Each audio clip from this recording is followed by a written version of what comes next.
गौण लैंगिक लक्षण के बारे में आज आप लोगों को अध्ययन करना है। ठीक, ये गौण लैंगिक लक्षण क्या होता है? वह लक्षण जो लड़कियों एवं लड़कों को पहचान करने में हमको सहायता करता है, वैसे लक्षण को गौण लैंगिक लक्षण कहते हैं। तो ये क्या होगा? जैसे लड़कों में दाढ़ी मूंछ आ जाना, लड़कियों में नहीं आना, इसका मतलब वो लड़का है। ठीक है, लड़कियों में स्तनों इस सब का विकास हो जाती है, लेकिन लड़कों में ऐसा नहीं होता। तो इससे हमें पता चल जाता है कि नहीं कि कौन लड़का है और कौन लड़की है। उसी को कहते हैं गौण लैंगिक लक्षण। तो गौण लैंगिक लक्षण समझ में आ गया? जो हमें लड़कों लड़कियों को पहचानने में मदद करे, वैसे लक्षण को कहते हैं गौण लैंगिक लक्षण। ठीक है, किशोरावस्था में होने वाले परिवर्तन को हार्मोन द्वारा क्या किया जाता है? नियंत्रण किया जाता है। जो भी किशोरावस्था में परिवर्तन होती है, उस परिवर्तन को हार्मोन द्वारा नियंत्रित होता है। ये हार्मोन क्या है? तो हार्मोन रासायनिक पदार्थ है। हार्मोन क्या है? एक रासायनिक पदार्थ है। अब यह अंतःस्रावी ग्रंथियों से स्रावित होती है। हार्मोन कहाँ से स्रावित होगा? अंतःस्रावी ग्रंथियों से स्रावित होगी। पुरुषों में टेस्टोस्टेरोन हार्मोन के कारण चेहरे पर बाल आ जाते हैं, जैसे मूछ दाढ़ी सब आ जाती है। किस हार्मोन के कारण? टेस्टोस्टेरोन हार्मोन के कारण। ये सब किशोरावस्था में देखने को मिलता है। लड़कियों में एस्ट्रोजन हार्मोन से स्तन विकसित हो जाते हैं। ठीक है, आपको बताया था कि पुरुषों में टेस्टोस्टेरोन हार्मोन से है और स्त्रियों में एस्ट्रोजन हार्मोन है। ठीक है, हार्मोन के उत्पादन का नियंत्रण पिष्ट ग्रंथि अथवा प्यूटरी ग्रंथि करता है। यह मस्तिष्क में पाया जाता है। पिष्ट ग्रंथि कहाँ पाया जाएगा? मस्तिष्क। मस्तिष्क एक अंतःस्रावी ग्रंथि है जो हार्मोन के उत्पादन को नियंत्रित करता है। पिष्ट ग्रंथि पिष्ट ग्रंथि अंडाशय में अंडाणु एवं वृषण में शुक्राणु के परिपक्व को नियंत्रित करता है। पुरुषों में वृषण और स्त्रियों में अंडाणु, ये दोनों को परिपक्व को नियंत्रण किसके जरिए होती है? पीयूष ग्रंथि के द्वारा। किसके द्वारा होगा बाबू? पीयूष ग्रंथि के द्वारा होता है। याद रहेगा? किस ग्रंथि के द्वारा होगा? पीयूष ग्रंथि के द्वारा होगा। किसका? तो अंडाशय में अंडाणु और वृषण में शुक्राणु जो परिपक्व यानी बनने का जो क्रिया है वो बना है कि नहीं बना है, इसका नियंत्रण कौन करता है? पीयूष ग्रंथि करता है। ये गौण लैंगिक लक्षण समझ में आ गया? Yes sir. आगे है आपको मानव में जनन काल की अवधि, मतलब एक मानव कब तक जनन कर सकता है, कब से कब तक। तो आपको बताए थे कि स्त्रियों में जनन अवस्था का प्रारंभ 10 से 12 वर्ष की आयु में शुरुआत हो जाती है और ये सामान्यतः 45 से 50 वर्षों तक चलता रहता है। यानी एक स्त्री 12 वर्षों से 10 से 12 वर्षों से लेकर के 45 से 50 वर्षों तक जनन कर सकता है, उससे ज्यादा नहीं कर सकता। अलग अलग स्त्रियों में ये आयु अलग अलग होती है। ठीक है, तो मानव में जनन काल की अवधि समझ में आया?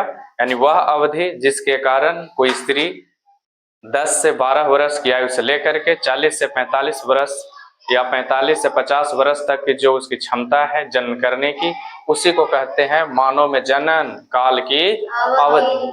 ठीक है, अंडाशय में एक अंडाणु परिपक्व होता है तथा यह लगभग 28 से 30 दिनों के अंतराल पर किसी एक अंडाशय द्वारा निर्मोचित होता है। अब ये क्या है? जब अंडाशय में एक अंडाणु परिपक्व होता है तो इसको लमसम कितने दिन? 28 से 30 दिनों के बाद ही ये अगले अंडाशय से निर्मोचित होता है, क्योंकि अंडाशय मंथली वाइज चलती है। ठीक है, अगर एक महीना इधर से तो अगले महीना वो साइड से, यानी दायां और बायां। यानी जनवरी अगर बायां से हुआ है तो फरवरी दायां से होगा। इसके बारे में आपको समझाया गया है बहुत अच्छे से। ठीक है, स्त्रियों में पहले ऋतुस्राव को रजो दर्शन कहते हैं। अगर कोई स्त्री है यानी कोई लड़की है और उसका अगर पहला मासिक सेल्कुलेशन स्टार्ट हुआ है, वो कब हो जाती है? 10 से 12 13 वर्ष की आयु में स्टार्ट हो जाती है। उसको कहते हैं रजो दर्शन। उसे क्या कहते हैं? रजो दर्शन का। याद रहेगा? स्त्रियों में प्रथम रक्तस्राव या ऋतुस्राव को क्या कहते हैं बाबू? रजो दर्शन। क्या बोला जाता है? रजो दर्शन। वही स्त्रियों में जब अंतिम ऋतुस्राव होता है तो उसे कहते हैं रजनो वृत्ति। अब एक 45 से 50 वर्ष की आयु में हो जाती है, ये कब हो जाएगा? तो 45 से 50 वर्ष की आयु में हो जाती है रजनो वृत्ति। रजनो वृत्ति, रजनो वृत्ति का मतलब है अब इसके बाद वो जनन कभी नहीं कर सकता, उसे कहते हैं रजनो वृत्ति। ठीक है, आगे है लड़का अथवा लड़की, मतलब कोई जन्म बच्चा लिया है तो लड़का है या लड़की, ये कैसे डिसाइड होता है, इसके बारे में भी आपको जानना चाहिए। ठीक है, सभी मनुष्यों की कोशिकाओं के केंद्रक में 23 जोड़े यानी 46 कितने गुणसूत्र, या तो 23 जोड़े और नहीं तो 46 गुणसूत्र पाए जाते हैं। हम एक मनुष्य हैं तो हम के अंदर भी कितना है? 23 जोड़ा या फिर 46 गुण सूत्र पाए जाते हैं। इनमें से 2 गुण सूत्र ऐसे होते हैं जो लिंग गुण सूत्र होते हैं। इसमें से 2 गुण सूत्र है, वो कौन सा गुण सूत्र है? लिंग गुण सूत्र, और वो है एक्स और वाई। इसे क्या कहते हैं? एक्स एवं वाई कहते हैं, एक्स एवं वाई कहते हैं। ठीक है, स्त्रियों में 2 एक्स गुण सूत्र होते हैं, मतलब दोनों का दोनों एक्स एक्स ही होगा। स्त्रियों में कैसा होगा? तो दोनों का दोनों एक्स एक्स ही होगा, जबकि पुरुषों में एक एक्स होता है और एक वाई होता है। पुरुषों में एक एक्स गुणसूत्र और एक क्या होगा? वाई गुणसूत्र होते हैं, लेकिन स्त्रियों में दोनों का दोनों एक्स ही रहता है। पुरुषों में एक एक्स और एक वाई रहता है। ठीक है, इसी का टोटल खेल है।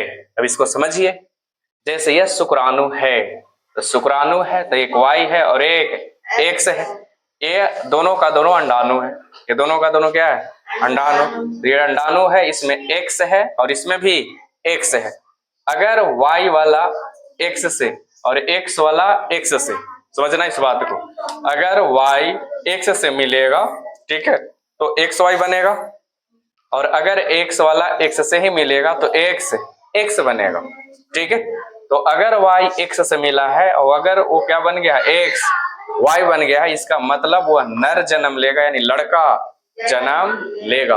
और अगर एक्स एक्स मिला है, इसका मतलब एक्स एक्स मिल गया है, और अगर एक्स एक्स मिला है इसका मतलब वह मादा है, यानी लड़के जन्म लेगा। कौन सा हो जाएगा?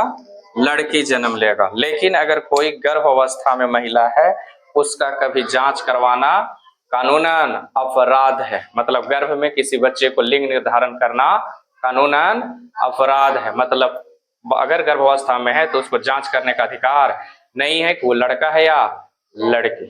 ठीक है, और ये चीज आपको समझ में आया कि लड़का और लड़की किसके गुणसूत्र पे निर्भर है? तो पुरुषों के गुणसूत्र पे निर्भर है। इसमें महिला का कोई रोल नहीं होती, क्योंकि लड़का जन्म लेगा या लड़की जन्म लेगा ये डिसाइड किसके गुणसूत्र पे है? पुरुष के गुणसूत्र पे है, न कि महिला के गुणसूत्र पे। ठीक है, यानी अगर कोई लड़का जन्म लिया है तो उसके लिए जिम्मेवार स्वयं पुरुष है, और लड़की भी जन्म लिया है तो उसके लिए भी जिम्मेवार स्वयं पुरुष ही है, क्योंकि उसी से डिसाइड होता है कि लड़की जन्म लेगा या लड़का, क्योंकि उसी के गुणसूत्र में पाए जाते हैं एक्स और वाई। महिलाओं में दोनों का दोनों क्या है? एक्स एक्स ही है। कोई दिक्कत? बोलिए, इतनी बातें आपको समझ में आया? बोलिए, कोई दिक्कत?